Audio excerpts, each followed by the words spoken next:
checking audio. Sammy's back on YouTube Live. Go ahead, check your audio, Sam. Hey guys, testing 1, 2, 3. Testing 1, 2, 3. Sounds good over here. All right, we'll be back, guys.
Hey guys, here we go again. Monday Live, Sammy the Bull.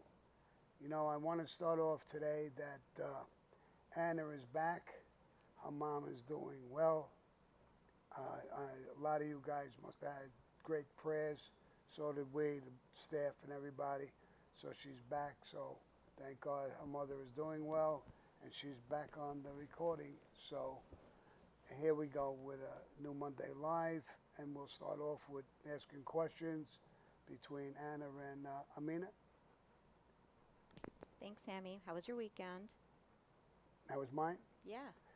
Mine was pretty good. I was busy. I went to a couple of different dinners. You know, I met some guy. He's becoming a good friend of mine. The Rock. He makes these basketballs for pros and stuff like that. Great. I mean, he signed one for me. It's in the front of my office. I'll cherish it. And I hope to talk to him in the future, and maybe you'll hear more about him. And if he comes up with some sponge. So we'll see what's going on with that. But my weekend went good. We had 3 dinners. One day I got home at 1 o'clock in the morning. One day at 12:30. The last night I got home at 10:45. So I was working the whole weekend, talking, going out, a little partying in between. It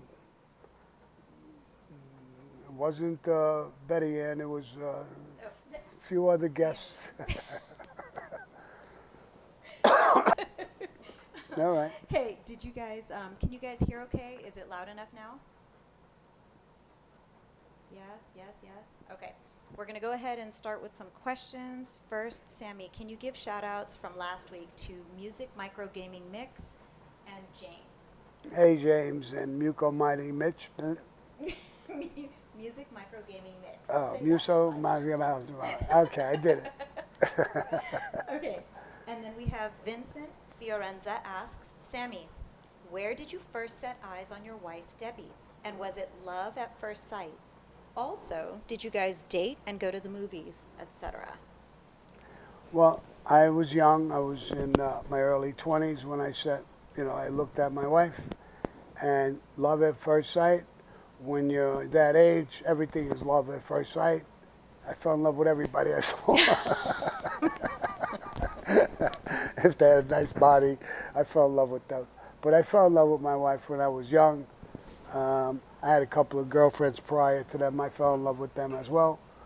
And but Deborah, I wound up marrying, and we had 2 beautiful kids who turned out pretty good.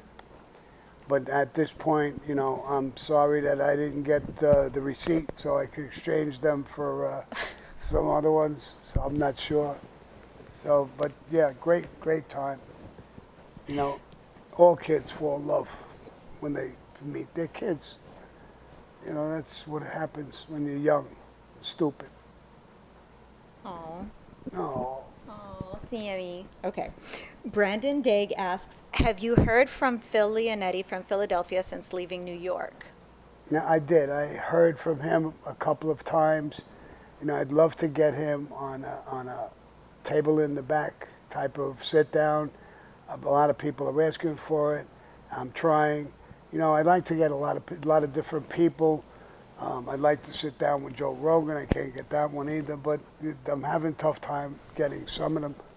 But I got some really, really good ones. Matter of fact, now that you asked that question, Alec Baldwin is coming out this Wednesday. Mm-hmm. And a week or 2 after that, the one you've been waiting for with Michael Franchise, that's coming out. And a couple of weeks after that, in early October, someplace in October, the warden of the ADX Supermax, Warden Bob Hood, who has become a good friend of mine. We did a 3-part, I believe it is, right? 3-part series with him. A lot of work we put into it, but it's worth it. I mean, here's a guy who was in the warden of the toughest prison in the country. And you'll see actually what a good man he really was. Okay, we have AC Raider Nation. Hey, Sammy, you got any more Nicky Scarfo stories? I have a ton of Nicky Scarfo stories. You know, everybody knows that I won the war for him when I took out Johnny Keys, he became the boss, so we remained close. I went down and I had dinner with him one time. We were really close, really good friends. And I did a few hits with him, so that family. And he was asking me about getting into the casinos. He was trying to get in, and I said, Nicky, don't even waste your time. You'll never get in. There's too much security, too much stuff. You're not going to get a piece of them. They're too monitored, too close. But you have all the unions with the construction. When they build the fucking casino, you can control the whole thing. You can make a ton of money. He took my advice because I saw him a couple of months later, and he said, Sammy, bro, you are so fucking right. I'm making 10 times the amount of money that I would try to embezzle them. You can't. He said, you were right. And he thanked me. But there's a lot of stories when Nicky, and one time he called me down. He thought John was, I don't know, thinking bad thoughts behind my back, and he gave me some advice. I don't want to get into that. It's a lengthy story, so you'll see it on my podcast, and you'll see it in other places. Okay, great. El Gato wants to know, what coffee machine did you have at the Ravenite? Grazie. It was one of those commercial big ones, and it had handles on it. It not only made like black coffee or regular coffee, it made espresso, it made cappuccino, it made all of these different things with creams up on top. So it was one of those things you saw in a commercial place. I don't remember the name of it, but. Okay. Gabe R. asks, in a fantasy world, in your opinion, who would win in a mafia war? Greg Scarpa crew versus DeMeo. Oh, well. I'll tell you one thing, it would be a bloody mess, but I'm not sure who would win. It would be a mess. Tony Kamaj says, do you have any stories about Benny Eggs? Benny Eggs was the underboss of the Genovese family. I got along really good with him. I liked him a lot. We had a number of deals back and forth. Every time the families bumped heads about something, I was sent down by John Gotti to talk to Benny, and we got along really, really good. And he was a good guy. I think he's still alive. I think he got out not that long ago on a medical situation, but he was a good guy, and there's a lot of stories about him as well. Okay, a lot of people were asking about the Joey Molina podcast. Do you want to elaborate on that? How do you feel about that? Joey Molina? Mm-hmm. I heard about it. I actually saw it the other day. He seems to know a lot about sports. I didn't know him well. I knew his father very well. He was the underboss under Nicky Scarfo for a while. And I think he's doing the right thing. There's money to be made. He's doing a sports show. Some people are complaining about him. Some of the same people who complain about me are complaining about him and putting him down. And I don't see why. I really don't. First of all, he does have some street credentials. He's a little bit of a tough guy. If he's anything like his father, he is a tough guy. And he's doing a show and not bothering anybody. So there's these people that want to just put people down all the time. And I'm not one of them. I think he's doing a great job. Matter of fact, if he ever wanted to come on my platform and talk with me and whatever, he's got an open invitation. So for what I know of him, I think he's a good guy and he's doing the right thing. He's making some legitimate money. What do you want him to do? Go shake people down or do fucked up things? He's doing the right thing, and more power to him. Okay, great. Thank you so much, Sammy. Okay, before I pass it off to my beautiful Anna sitting next to me, can I get everybody to hit the like button real quick? And Sammy, we got everybody's in here. Fat Irish 90, El Gato, J. Marie, Francisco. Hey, Christina. Christina's in the chat. Give everybody a shout out, Sammy. Hey, I love all of you guys. Jay Marie, he had a live call with me. I loved the call. I thank you. I appreciate it. We really got along really good on the call. El Gato, he's my man. Even though he's fucking around with my girl over there a little bit, I accept that. But all you guys, I love you guys equally. I enjoy this on a Monday. I worked hard this weekend. I mean, I had fun and I went out, but part of it was business, part of it was pleasure. Just the hours and every single day, it just knocked me out a little bit. And but other than that, I enjoy it. I enjoy you guys. I love it. And go ahead, give me another question. Great. Give you another one. Okay, real quick. I'm going to pass it over to Anna. Hey, Jason. Hey, Xavier. Hey, Paul wants to know what's in your cup. It's coffee. Yes, it is coffee. With a little tiny bit of vodka. I always throw a little tiny bit of vodka to get the bitter taste out. I know it sounds crazy. If you didn't do it, try it.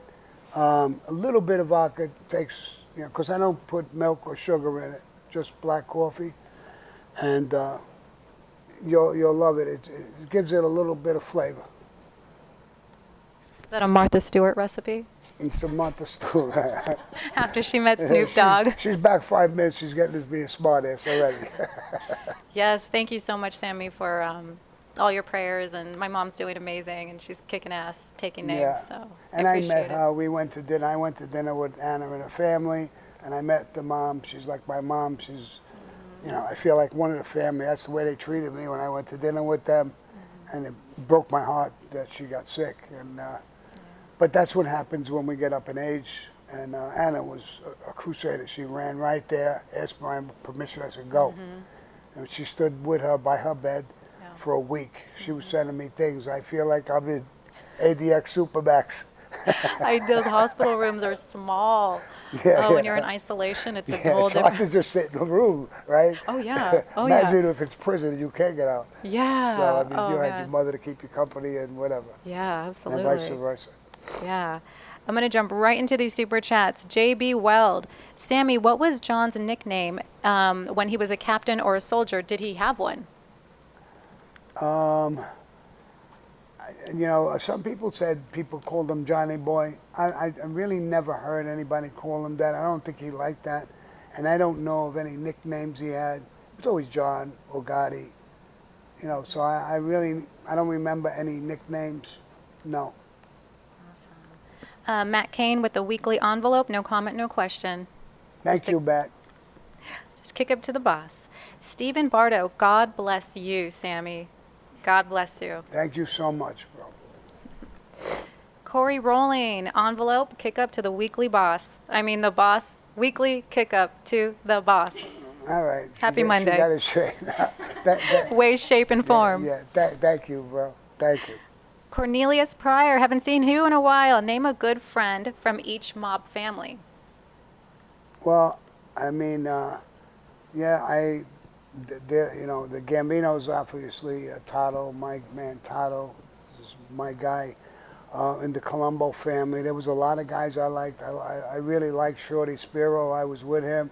I liked Sally Abanese. There's a bunch of them that I really liked. I hit the mattresses with them. That was the first war I was in. The Lucchese family, there's a few guys in there. I actually, and this is crazy, but I got along very, very well with Gas Pipe.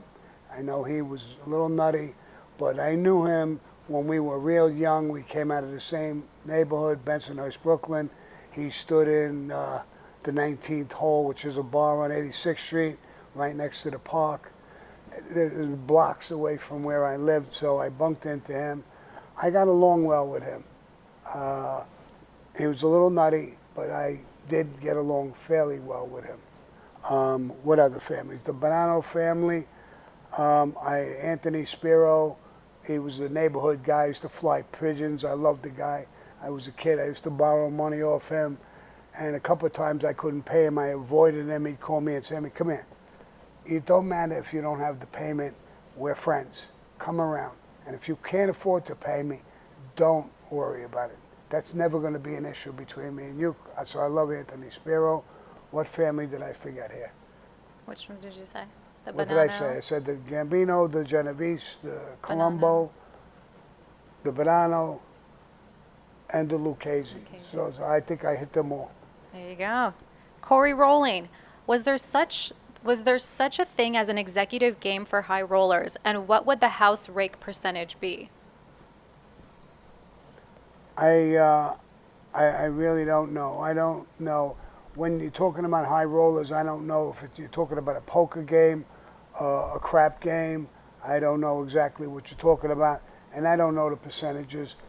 You know, we would cut, you know, if it was poker, the dealer, just like you would go to one of these Indian casinos, the dealer takes his cut right off the top every pot. So it wasn't a percentage, it would just take something off the top on every pot. I'm not sure about percentages. And a high roller game, I don't think we ran it like that. You know, you went in, I remember if you were broke, you could play. If you bet a lot, you could play. We were just all gangsters. If you're talking about those clubs, it's just, and we hung out together, we gambled. If you lost, you lost. You could take a loan. I don't know if it was a real high roller.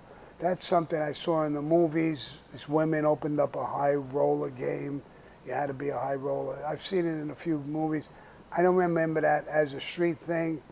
I don't think they excluded you because you didn't have money or you weren't a high roller.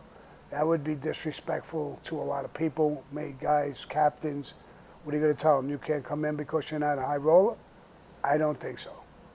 So I don't think they really had that in the street. They may have had legitimate people playing and they wanted them to be a high rollers. I don't know. But you're not going to exclude street guys from a game because one is broke or one is, as long as he's got enough money to play, he played. Nice. So. Nice. Thank you, Sammy. J. Marie, thank you, boss. I really enjoyed our conversation and it was great. You truly are wise, my friend. And to all the fans watching, go check out our chat on my page, J. Marie Thesis Podcast. I made some great clips also. Love you. Great. I'm glad you got the clips, and I hope it pushes your channel. And I'm going to push you again, J. Marie. He was there. We talked. He's a great talker, a great guy, and talks fact, no bullshit. So you want to go down, all my people, see J. Marie, check him out. He's a good guy. He deserves it. Awesome, Sammy. Ray in the super chat from Long Island, New York here, Sammy. What were you doing and how did you find out about when John Gotti passed away? I was in prison in 2002, and a couple of guards came to my cell. I was laying down sleeping, and they woke me up, and they said, "We got to tell you something important." I jumped up. I thought, God forbid, something happened with my family, and there was 3 or 4 of them. They told me John Gotti just died. And I said, oh my God. You know, I knew he had cancer, and I knew a lot about him while he was in prison. He deteriorated a lot. I think he went down to about 80 pounds. When they had the funeral, they had a closed coffin. You couldn't even recognize him. Wow. I remember a black guy showed me a picture and said, Sammy, who's this picture? And I looked at it, and for the life of me, I didn't know who it was. And he said, are you kidding? I said, no, I'm not. Who is it? And he says, John Gotti. I had to look at it again. I couldn't even believe it. But one of the cops said, look, he don't care. And I abused him. I said, yeah, get the fuck away from my cell. I do care. We were fucking locked at the hip when we were in the street. I love the guy. And I don't want to see my worst fucking enemy die like that in prison. That's why now I'm trying to fight for prison reform.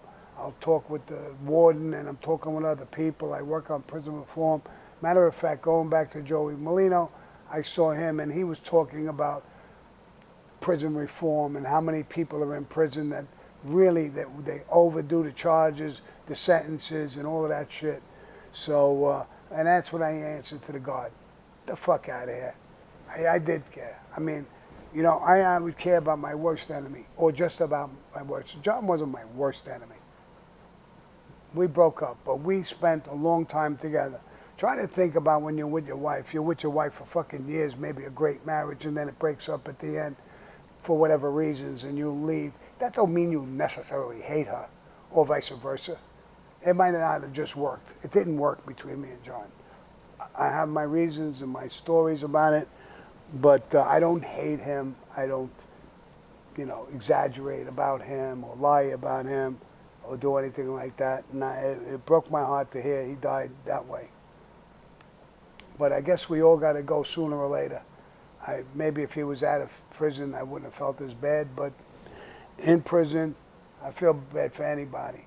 I'm talking about I'm talking to lawyers and trying to help, what's his name, from the Genovese family? Bobby Manna? Bobby Manna. He's 91. Well, he was 91. I've been talking about it so long. He might even be 92 years old now, and he's sick, and he's asking for a fucking medical release. Let him go home and take care of his wife and kids. Let them take care of him. See them. Let the guy die at home. How fucking bitter could you fucking judges and people be to just, you want him to die like that? And don't ever call me a fucking animal when you go out, when you do shit like that. And sometimes I don't care what they call me, but it bothers me because you're doing 10 times worse. You have the power of a stinking fucking pen, a guy who's not going to hurt anybody, and go home with his family. And you're not doing it. So, That's what makes this Warden Hood interview so amazing, because you're saying it, and now the warden of the ADX Supermax feels exactly the same way. yeah, he does. He's a very humane person. He did his job. He's a warden, and he did his job, just like everybody, just like I did mine. But he did his job, and he's talking about prison reform with me. You'll see this. It's a 3-part series. It's incredible. You'll see his mentality of everything and how he tried to help people in prison. And I backed that 100%. I was in his prison under him. And he was a decent warden, not some scumbag. He was a decent person, try to make things better for you, easier for you. His job wasn't to torture you. And that's, I don't want to get into too much because I want you to see him and get to meet him and get to know him. It's going to be great. Elgato is here in the chat, Sammy. Hey, my man El Gato. Salute, Sammy. You once talked about the Madonna in Little Italy and some diamonds and rubies. Was it you? No, it wasn't me. I did as a kid. I thought about it, and I said, I told my friends, "Oh my God, you see what's all them diamonds and rubies hanging from the saints? They're statues, with kids." And the kids said, "No, they're protected by the mafia." And someone did rob it eventually, and I believe it was the Gambino. I believe it was Carlo Gambino himself made sure that they got those fucking diamonds and rubies back. So it wasn't me. They would have never got them back. Not so easy. Here we go. Giovanni. In Phil Leonetti's book, he said Nicky Scarfo was furious when John replaced you with Joe Butch as the liaison between the two families. He refused to go through Butch. Any idea why John did that? Well, now that I said I wasn't going to say that story, but now that you're the second person, and part of this is true. I went home one night, 9 o'clock at night, after all day, out, sit down, stuff. I was exhausted. 9:30, and I got a call. They said, Nicky wants to see you in Jersey. It was about a 2-hour and 15-minute drive, and 2 hours and 15 minutes coming back, so it's like a 4.5, 5-hour deal just driving, and it was 9:30, 10 o'clock at night, and I said, okay, and I went there. When I went there, I was taken into a casino. I was taken in the elevator to a certain floor. He wasn't in the casino, he was in a room. And I went in the room and he told me, Sammy, are you having trouble with this bum? And I said, what bum? And he said, your boss, John Gotti. I said, bro, don't talk to me like that. He's my boss, he's my friend. And I'm not going to do that with you, bro. Talking behind anybody's back. I don't do that. Sammy, I get you, I'm sorry. He said he wanted to replace you with Joe Butch as the liaison guy. And I refused him. Sammy, keep your eyes open. I don't think he's thinking right. And if you have a problem, listen, I became the boss on kind of you. I got you. I'll be behind you with my whole family. I wanted to end it like the conversation. I said, I appreciate what you just said, but I don't have a problem with him. I don't have a problem with anybody that I know of. And but I do want to thank you for what you just said. And maybe you're catching a little bit of a bad vibe. I'm not sure, but I don't think so. And I left a little while later. On the way home, I thought about it. He may be right, because it wasn't the first time I heard somebody think like that. Joe Watts had told me one time, he came over and he told John, hey, Sammy's a great guy. I went with him and this and that. And John got mad. No, you're on my side. Side? What sides? We're on the same side. You're the boss, I'm the underboss. What sides? So that made me think too.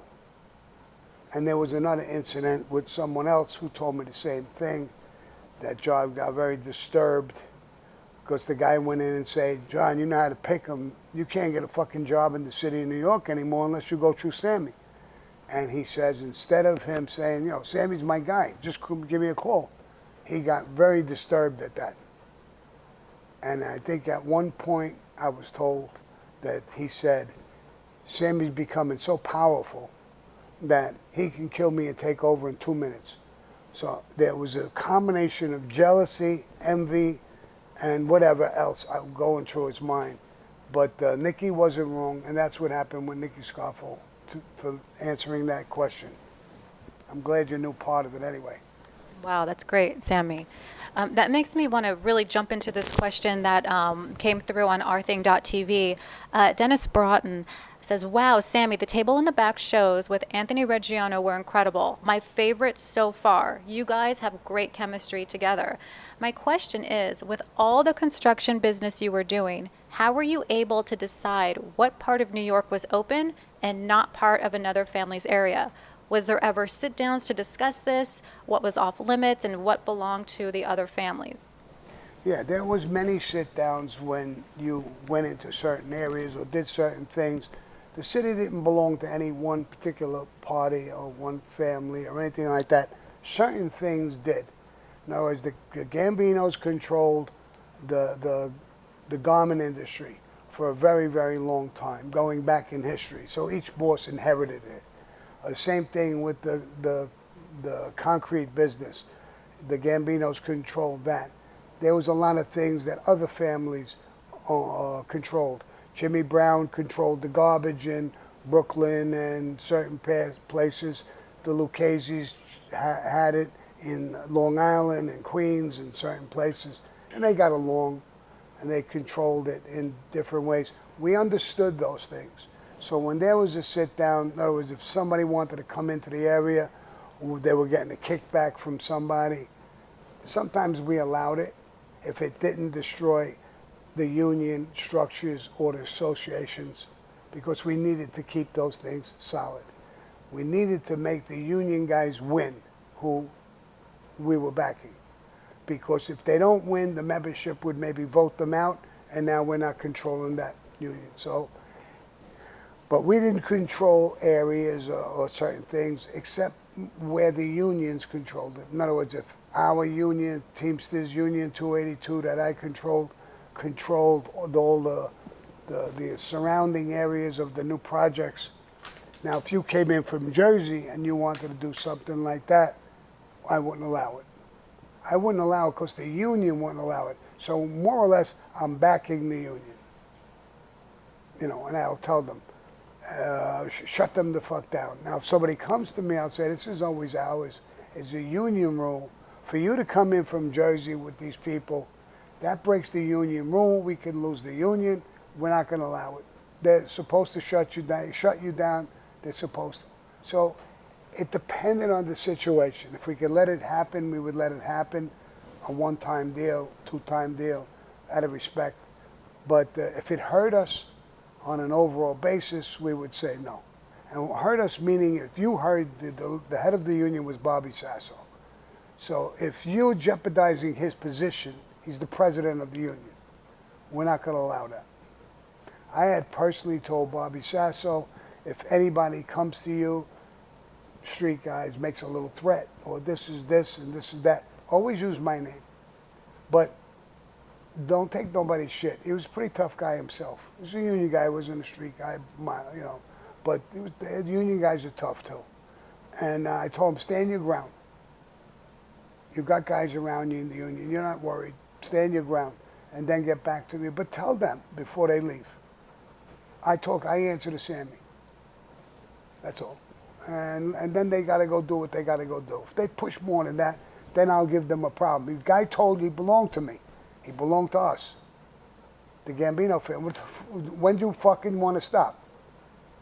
So it was a tough job, but not completely impossible once you understood, and once you were working it for years and you understood all the players and everybody and who's who and what the hell's going on. It wasn't that, you know. Like if I had a problem with the electrician union, I always had a problem with them that I didn't know how to reach them. I couldn't reach them. There was a guy, I forgot what family it was, a May guy. He was able to reach them. They were hard to reach. And he would reach them, the problem would disappear. That's my route. Not going into the unions. It belongs someplace. Wealth of knowledge you are, Sammy. Yeah. As a matter of fact, Local Enterprise Broadcasting in the Super Chat, you are a fascinating individual, and thank you for sharing your stories. Thank you, too. You know, when they talk about this strike, which is coming to an end in Hollywood, one guy asked me, I think he was joking with me, a producer. He says, Sammy, you think we can send you into the strikeout? I said, well, like the Godfather, I need a couple of horse heads, and I could straighten this out in one day, but I need some horse heads. Making them an offer they can't refuse. Yeah, right. You wake up in the morning next to a horse's head. Bro, Sammy wants this strike over, so let's stop. That's right. Let's start working. So, but it was a joke meant both ways, I guess. Wink, wink. Yeah, yeah. Jack Mancini from rthing.tv. Hey, Sammy, how did Chin become the most powerful mafia boss in New York? He played a crazy part. Let's get that out of the way. He wasn't crazy. He was extremely smart. He lived by the rules of Cosa Nostra. He was very dangerous. He didn't play fucking games. And that's the way it went.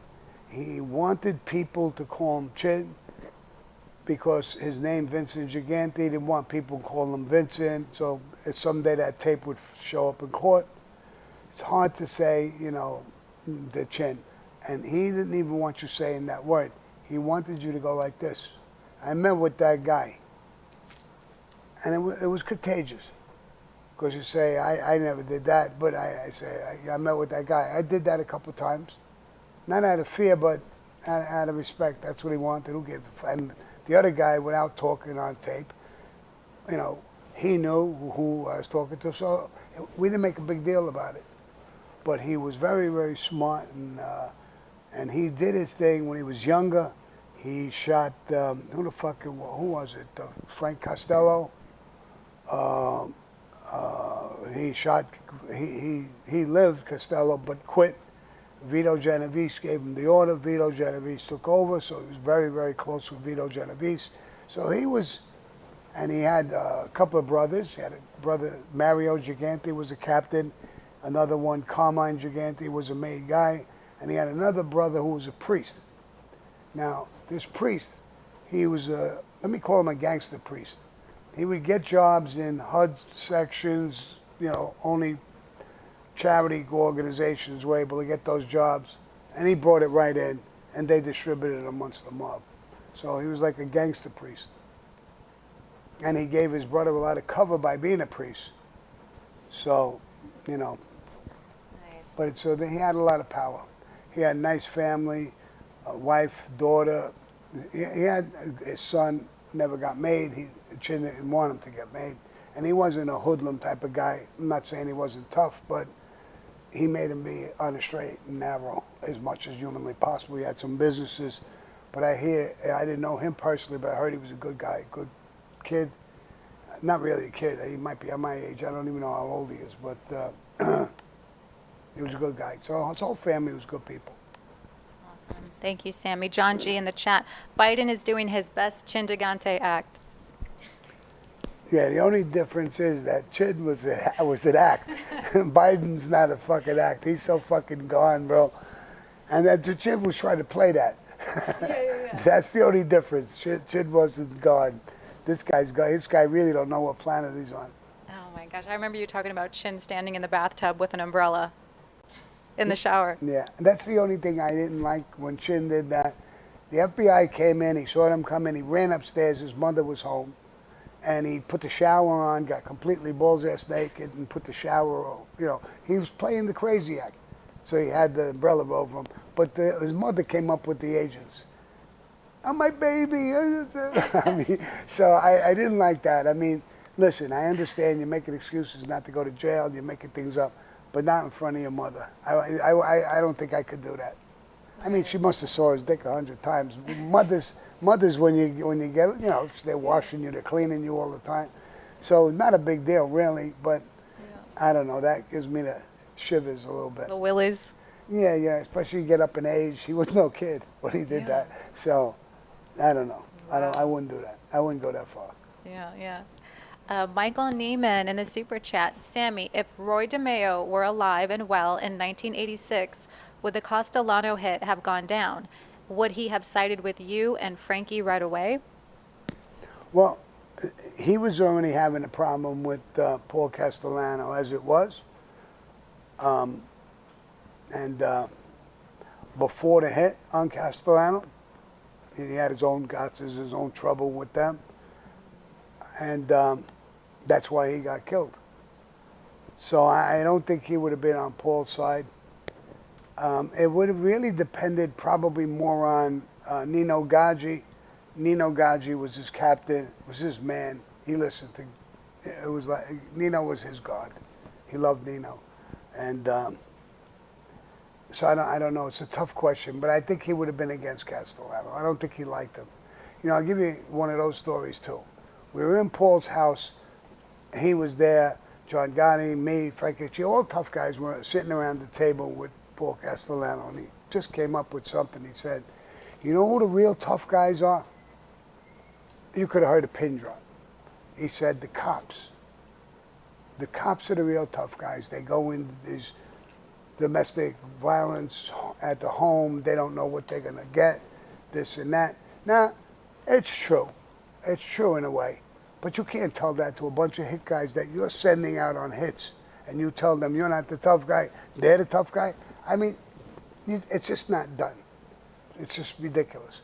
On the way out, we were all walking, huddling, going out. Roy was in the front, Paul was in the back, and I heard Roy say, he must have heard it too, well, next time he wants somebody killed, he should call the cops. And you heard guys giggling. Paul must have felt like 2 cents, but he deserved that remark. That was a stupid fucking remark to tell a bunch of your hit guys you're sending in the streets to go kill people, that the real tough guy's a cop. He's got a badge, a gun, and fucking 4,000 guys will be there in 3 minutes. I mean, I don't take anything away from being a cop. Some of those positions are really tough. I love cops that ran into the fucking World Trade Center. They're tough guys. So were the firemen. But you can't do that. It's like a cop turned around telling the other cops, all you guys are jerk-offs. The real tough guys is the mafia. You think any cops would like that statement? No. So it was just a principle type of thing. But go ahead. So there's a lot of chatter going around. They would love a comment for you about the passing of Joey Messina. Yeah. Joey Messina, I liked him in the beginning when I met him. He has a tough guy history coming up that I knew about. 2 things. One time he got caught on tape. John thought he was his best friend. And he said, this fucking idiot John is destroying the fucking mafia with all this fucking bullshit, walking around all dressed up. He got caught on tape with that, number one. Number two, I really lost respect for him that he made his brother-in-law, knowing he was a fucking prison guard, which is a cop. That's against everything we stand for. Now, he knew him as a kid. He taught him how to swim. Somebody married somebody's sister. They were brother-in-laws. You knew he was a fucking cop, bro, and you bring him into the mafia? Not only that, he got made. You made him a captain. Then you made him an underboss. And then you made him the acting boss while you were in jail. I sat with him many, many times, this Salvatore. I mean, how could you do that? And I had made this statement. They were ridiculing me for saying it. I'll say it again. If me and John or Chin or anybody knew about that history while we were on the street, we would have killed Joe Messina and his brother-in-law in 2 seconds flat. That's a real no-no. That's worse than ratting.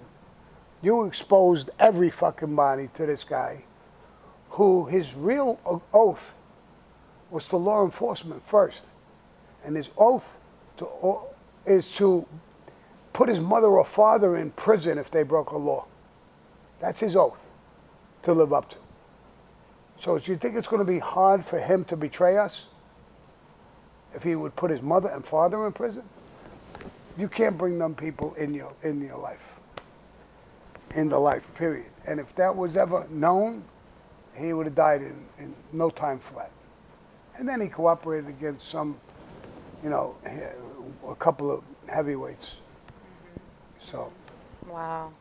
Thank you, Sammy. Rob Miller, great question. Was the Iceman an associate? No. The Iceman was a total piece of shit, a liar. I had a case with him. I got indicted in 2002 for a cold case for killing a cop 23 years prior. I went for the next couple of years back and forth to trials and cases and everything like that with him. I got pinched 3 times. I had 3 cases going. I got pinched in Arizona in February of 2000 on an ecstasy case. January of 2001, the same type of case, but by the feds in New York. And then 2002 with this fucking jerk-off, the Iceman. And he was a jerk-off, a liar, and a piece of shit. Well, I'm sugarcoating it, so let me tell you how I really feel. All right, guys. Steve Jackson. Hey, Sammy, when a made guy gets out on the shelf, what can he do and not do when it comes to the mob life? When he's put on the shelf? When he's put on a shelf, he's broken some rules and regulations, not enough to kill him maybe, but to put him on that nobody's going to pay him no mind. That he's not going to get the same respect that he always got. Everybody knows he's on a shelf for a reason. I'll give you an example. There was 1, maybe 2 guys that I know of were gay in the Genovese family who were made. And they put him on a shelf. We're not going to kill you for what you did. It's not a killing offense. My opinion either. It's not a killing offense. But you can't walk around with us. We're a manly group. We don't conduct ourselves that way. I mean, so they put him on a shelf, and some people knew the story. I think quite a few people knew. And they were put on a shelf. So they said that about the guy in the Cavalcanti family, that he was gay. I don't believe that. Still till today, I don't believe it. He was a tough guy. I did work with him. I don't believe it. I think there was other motives to get rid of him, and they blamed it on that. I don't believe it. But things like that, certain things are not killing offenses. I'll give you another story about that, especially with the gay part. I was in prison with a guy, JB, who was a heavyweight, and a guy, Baggs, who was in the Chicago mob. And we were in the library at night. We had it closed. We were having coffee. And JB was telling me about the guy from the Cavalcanti family, Johnny Amato, and about that. They did the right thing by killing them. And like I said, I knew him. And I said, why do you say that? He said, it's an embarrassment to the life. So you mean if you're gay, you should be killed? Yeah. I said, you're going to go home a little bit before me, JB. I don't mean this in a disrespectful way. When you go home, you got a son and a daughter, don't you? Yeah. What if your son comes to you and tells you that I'm gay and I'm going to come out of the closet? Would you kill him? No, come on, Sam, that's my son. What about if your daughter came and told you she was gay, would you kill her? Come on, Sammy, I won't kill my daughter. Bro, he's a friend of ours. He's our brother. So you would kill him. Where's the forgiveness in that part? Supposing he was gay, who cares a fuck what he does behind closed doors? You tell him, listen, you're going to go on a shelf. You can't be the underboss no more. You're going to go back to being a soldier. You're not going to get killed, but keep some shade on it. You walk around like an asshole with a fucking dress on, you come to a sit down with lipstick and a dress, you're going to get killed. Act like a fucking normal person and do what you want behind closed doors. But it's not a killing offense. So certain things you would go on a shelf for, and I'm not saying, I'm not using those 2, 3 gay things. It could be a lot of reasons that you broke rules that it's not a killing offense. So there's a lot of shit you can do. Sometimes you can lose your temper and you can talk at a turn which you shouldn't have said. All right, he got hot. They may put you on the shelf for a while, but then it's really not a killing offense. If everything's a killing offense, we would all be dead. I don't know how many times I broke the rules. And I don't know, the same thing for John Gotti or Frankie the Chico or anybody I ever knew in the life. We all broke rules, or we all ridiculed people. We used to call Paul Nazambeek. Nazambeek was out a fucking beak like a fucking parrot. His beak came out. Oh my goodness. So when we get caught on tape, if you're saying Nazambeek, they won't know who the fuck you're talking about. Louis DeBona, we called him Jelly Belly because he was a big fat jelly. So but we were talking about killing him. But we did get caught on tape about, when are we going to get this Jelly Belly? And when I cooperated, they kept asking me, who's Jelly Belly? Oh my goodness. So you make up names and you do certain things. But Paul wouldn't like that name.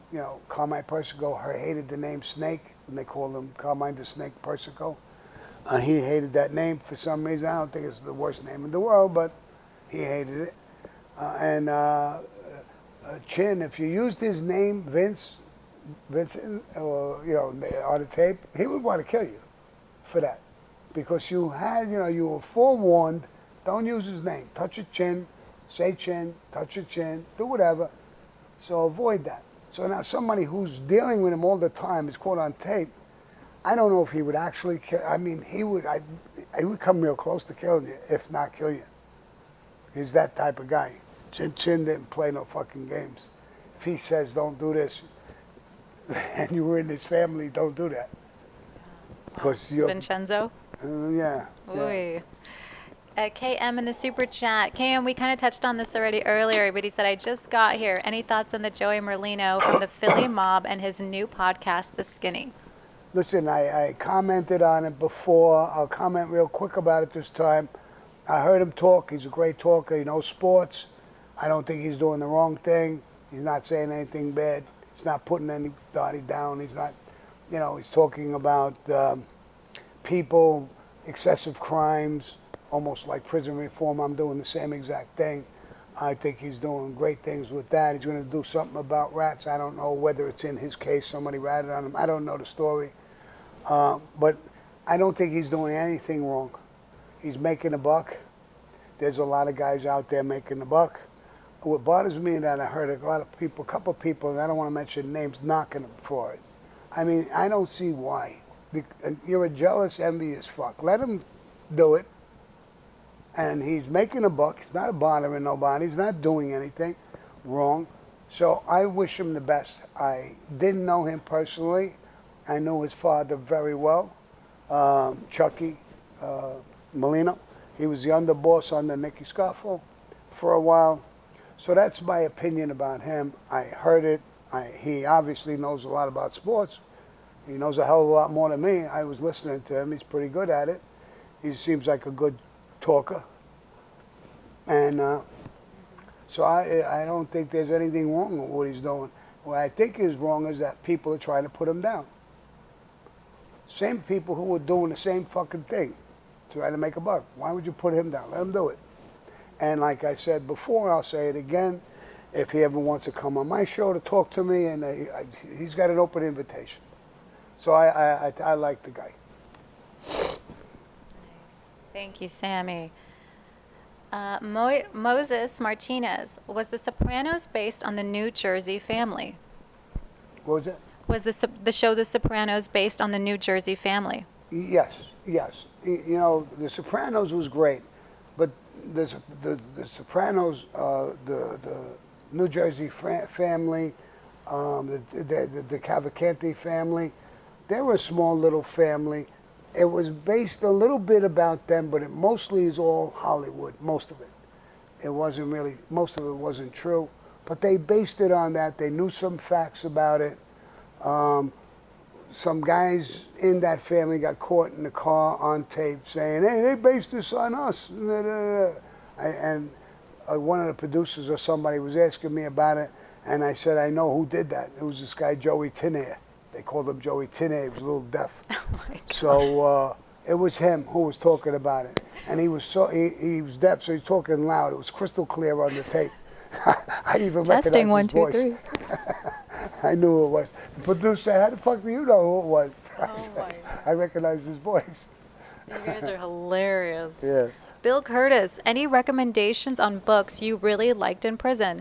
Was Frank Falia really just a loose cannon? His story does crack me up when he was really that nuts. Who? Frank Fiala? Oh, the guy was a complete psychopath, bro. I should have known he rented our club to throw himself a birthday party, and in the middle of the birthday party, he would make the guests shave his head completely bald. And when I was told that, I said, this is his birthday party, he's going to do all that? But he rented the place. He was completely a stock raving maniac. He flew over other discos in the neighborhood. Now, they all knew I owned the Plaza Suite, and he was flying over them, telling them, don't go to this club, go to the Plaza Suite. I had guys coming to me saying, Sammy, would you do, you did that? I said, no. When I put a fucking helicopter and do that, that's fucking crazy. I said, some nut is buying my place. He probably did that. I didn't know he even did it. But that's crazy stuff. Oh my gosh. So we have El Cid 305. Sammy, I hit a girl with the pull cue. Was this a mob move? That's domestic violence. El Cid 305.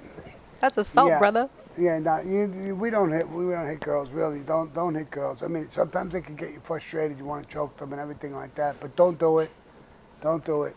I mean, unless she grabbed your balls and was squeezing them, and there was no way out but to hit her with the fucking stick. Otherwise, Oh, I can't. my I don't Lord. buy it. No, it's not a good move. It's not a manly move. They were the weakest sex. We're supposed to protect them. I know some of them could get on your nerves, but you know what I do? I run away from a girl who's getting on my nerves, or really won't stop, or she tries to hit me. I'll push her away, and I'll run. I'll run away from her. I know I could hurt her. I don't want to hurt her. So just, get away. Yeah. And my daughter gave me that once. She's a tough cookie, and she says, we were arguing, and she went, come on.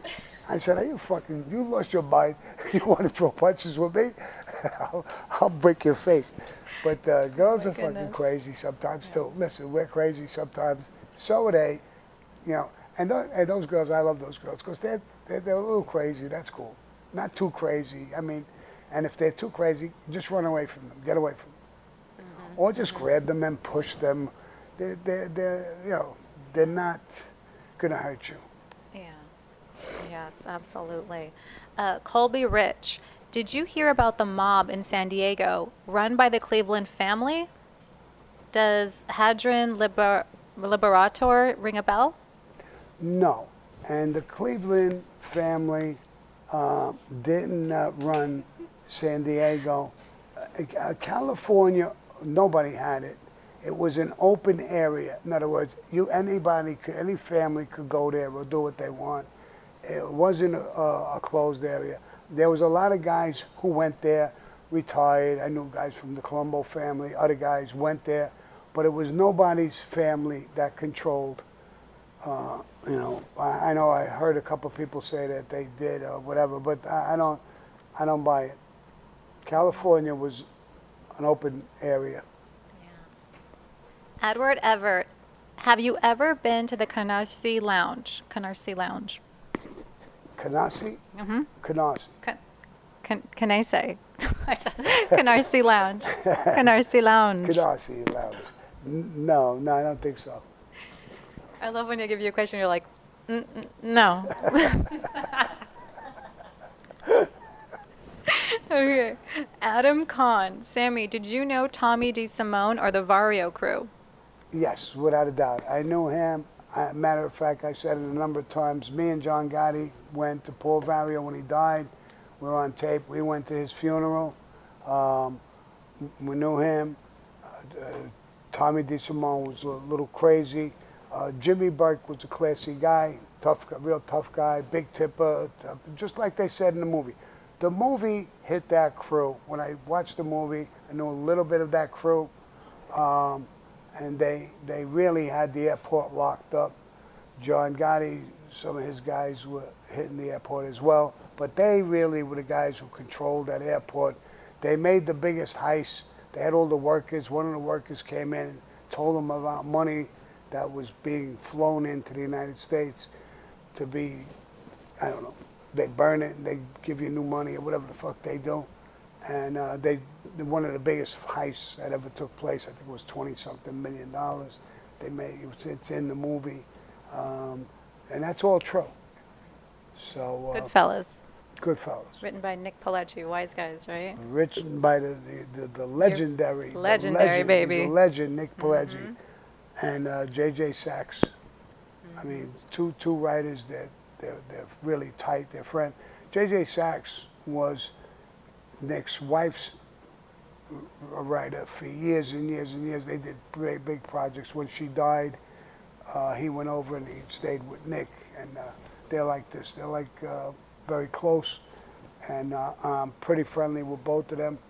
And occasionally I like to have a cup of coffee because it's like two old farts sitting down, having a cup of coffee, joking and laughing and stuff. Yeah. He's a great guy, by the way. He's 91 years old. He's a lot sharper than me. I wish I'm like him when I'm 91. I wish I was like him now. And he's 91, so he's a sharp guy. Yeah, he is. Great guy.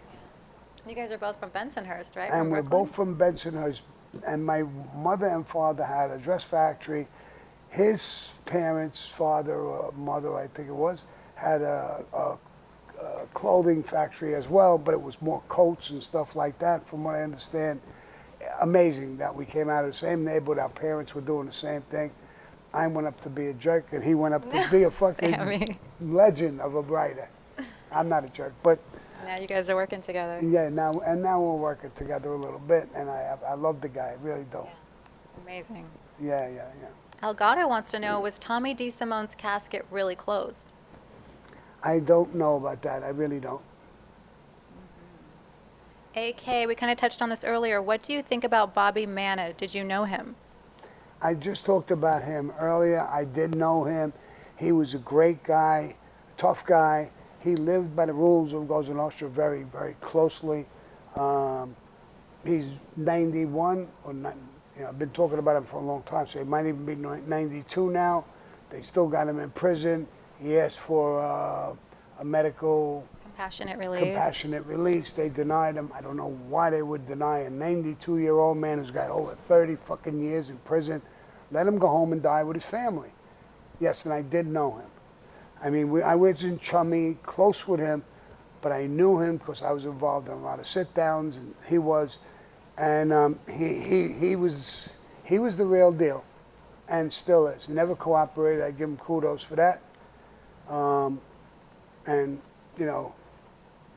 I've talked to his lawyer once or twice. I would love to help him. I just don't have the truth to help him.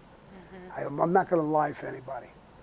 I mean, I was asked for help. I would help tomorrow morning. If I knew for sure, if I had evidence or something, I would try to help him. I just don't know the charges that he's charged with, the things he's charged with. I have no knowledge of, so I really can't help him. I really wish I could. And but to his family, he was a man's man. Go on visits. That's what he's got left. Give him, commissary money. Send him books. Send him, and if you could, send him my love. I totally respect him. Nice. Thank you, Sammy. Mario in the super chat. Did you ever hear of Don Bosco Radovinic? I can never say his last name. He was known as Yugo from Yugoslavia. Thank you. Much respect. You might know him. Bosco? Bosco? Yeah. Oh, yeah. No, I know Bosco very, very well. Bosco left the country and he wound up in one of those wars out there in Yugoslavia or whatever they were. And who was the guy, the main guy? Milosevic. And he was Milosevic's right-hand man, became like his hitman. He was whacking people left and right. And he was over there. The United States was dying to get their hands on him because he took over the Westies, the Irish gang. He became the boss of it. Even though he wasn't Irish, he became the boss of the Westies. But he got away. He rigged the trial with me to get John Gotti out of prison, and there's nobody who could put him in prison but me.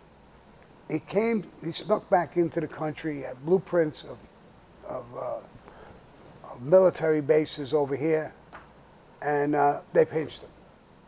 They got in touch with me and they said, Sammy, we want you to testify against him about the trial with John Gotti, and we want to flip him because we want him to testify in the world court against Milosevic.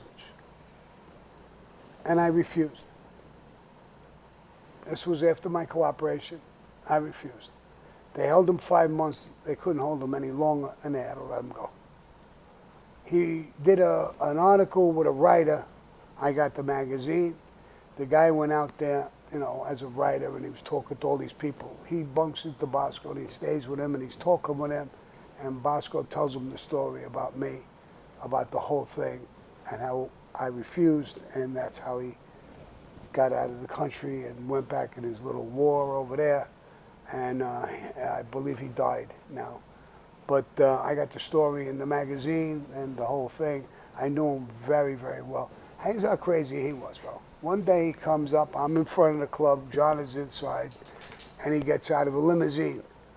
So he says, Sammy, come here. So I went over and I said, what's up? He said, I got a gift for John. All right. And I'm thinking maybe it's money. I don't know what the fuck it is. Well, what is it? No, come by the car. So I go to the car. He opens up the back door, and there's two broads in there snorting coke. And I close the door. I says, are you fucking crazy? There's fucking feds in the buildings. There's news people all over the place. You want John to come out of here, sit in this fucking limousine with these two hookers with coke? Don't even talk to him like that. He'll kill you. Are you crazy or what? That's how crazy he was. You want to come in? No, I don't want to come in. That's why I was so scared. I closed the fucking door so fast. As soon as I saw them, the things right in their noses, come right in. Now get the fuck out of here, come in. I closed the door. But he was crazy. The tough guy, real tough guy. I mean, he goes on the lam and he's fucking fighting in the war, whacking people left and right. Real tough guy. A little crazy, but hey, him and me rigged that's how John beat the case. Which case was that? That was one of his big cases. And Bosco knew the jury foreman. He was married to a military woman. She was a major. And he eventually got pinched. And he, was sentenced but told the truth. Because I said, we really put muscle on the guy. I had offered him $60,000. $20,000 when we met. I told him $20,000 in the middle of the trial. And at the end of the trial, you vote not guilty, and you'll get the other 20. And if John beats the case, I'll get you a job as a Teamster foreman, make it $75,000 a year. And all of those things were just facts. So he was dead. And at the end of the trial, they only gave him 3 years, and I'll tell you why. Because he says, I'll admit to everything, what I did. And he told the truth. Just what I told you, he's told them. So they told me, they said, Sammy, everything you said wasn't a lie. He confirmed everything, and what do you think? Listen, the guy, his wife was a major. He was broke. He couldn't live. He was embarrassed. $60,000, a job. I corrupted him. He's not a bad guy. He's not a gangster. He's nothing like that. They sentenced him to 3 years, which is a slap on the wrist. Incredible. Yeah. Wow. Thank you, Sammy. A couple more super chats, and then we were just a smidge over time. Frank Logan, good afternoon, Sammy. How might the family have been different if Frankie was the boss in '86? Listen, Frankie was a band's man, and what you got to say about Frankie, he loved the underdog. He always helped the underdog. So I think that would have been a very different administration. He was very conscious of law. He didn't overdress. He kept a low-key profile. It would have been a different thing. I think we would have lasted a lot longer. You know, feds are tough when they're on. When people are on you 24/7, you're always going to make some sort of mistakes. But I think we would have lasted a lot longer, and I think it would have been a better family, to be honest. Frankie had what it took. And when we talked, me and Frankie, I agreed at first, and I said, but I want you to be the boss, Frankie. I wanted Frankie to be the boss. Not only because me and him were like brothers, I think the way Frankie carried himself with everything. And but he said, I could be John's underboss. He can't be mine. He explained all that to me. We'll be the power behind the throne. If John acts the fool, we'll kill him. I'll take over, and I'll make you my underboss. And I shook his hand. I didn't hate John. I liked him in a way. I just didn't think, you made all these mistakes. You were the guy who was dealing drugs. You were the guy who got caught on tape. You were the guy who did every motherfucking thing. And everybody's got to take your back now. And you want to blame everybody else. Even Neil is on tapes telling him that. So. I have a question about Johnny Keys from Jason. Did Johnny Keys have any support in New York, or was everyone backing Scarfo? It looked like everybody was backing Scarfo. And actually, before Scarfo, it was Phil the Chicken Man Tester, who took over and brought Scarfo in as his consigliere. And he was killed right away. And then Nicky took the ball and ran with it. It looked like it was a one-way street. Everybody was backing him. Nobody really wanted to back Johnny Keys. He was more of an independent. I mean, I don't know. I don't really know the shit that went on between them in the family. But everybody was backing Nicky Scarfo. And I give Johnny Keys credit. He held off all 5 families and the family in Philadelphia. I mean, he did it. And when he's caught, I'm not going to tell you the whole thing, but wait until this is one of the movies that's going to come out. The movie's unbelievable.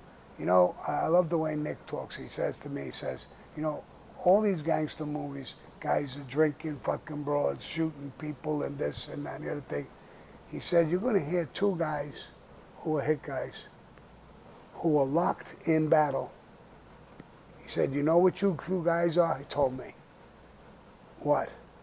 You're 2 fucking samurais.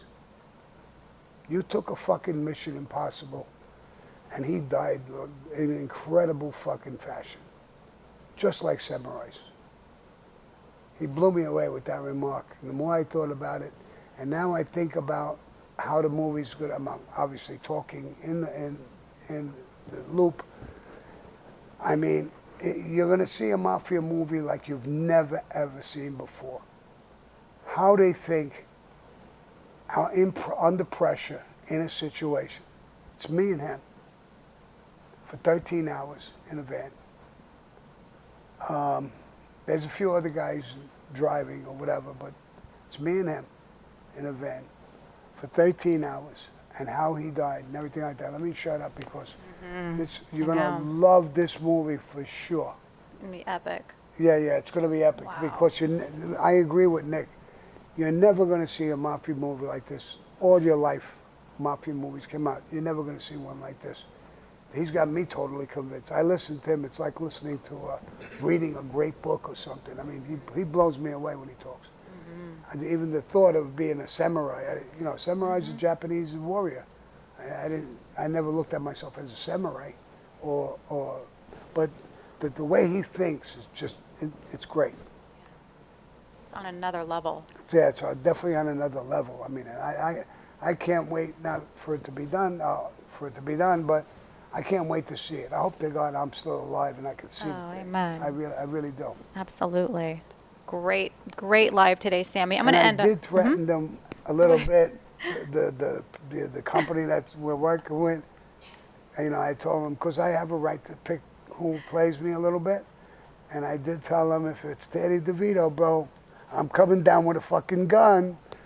Don't be picking Number no 20. fucking Teddy DeVito. I mean, I like him as a comedian, and I'm small, so don't do that, bro. So last question, Vintage Philly. Pa says, please tell us where Hoffa is buried. Listen, one time my feds, it came, they were serious. I was out here the first time before I went back to prison, and I was building pools. I must have built 100, 150 pools. And then I got pinched and all that shit, and I was going in, and the guy asked me that. I said, I didn't kill him, but I know where he's buried. Where? Sammy, where? I said, I forgot which pool we put him under, but he's another one of those pools. He said, how many pools did you take? About 100, 150. Imagine going to every one of those poor people's houses. They want to go in their backyard and dig the pool up. Then I just couldn't help it. I started laughing. He told me, you're fucking lying. I said, what do I, don't you think the world would know? I've been cooperating, I've been talking. If I knew where he was buried, I would have had him dug up. Yeah, he's in Scottsdale, Arizona, under a pool. Yeah. Yeah. Right. Well, I love Louis' it. wife, Linda Molino, said that me and Louis buried him under the fucking Staten Island Bridge. Oh, Get good the Lord. fuck- I mean, Ay, ay, yeah, ay. yeah. You hear all these weird, wacky stories. Thank you so much, Sam. Your chat was just flying today. Everybody, thank you so much for tuning in. All right, and one more thing. I know there was a woman out there, Louise, who was making a bet with me, and I'm going to live up to my bet. You won, and I'll live up to my bet. I'm not going to say what it is, but... Did you get shook down, Sammy? A little bit. All right, listen, all you guys and women and everybody who are out there, I really, really do love you all from the bottom of my heart. I think I have more fun, or just as much fun as you guys have. So, adios, motherfuckers.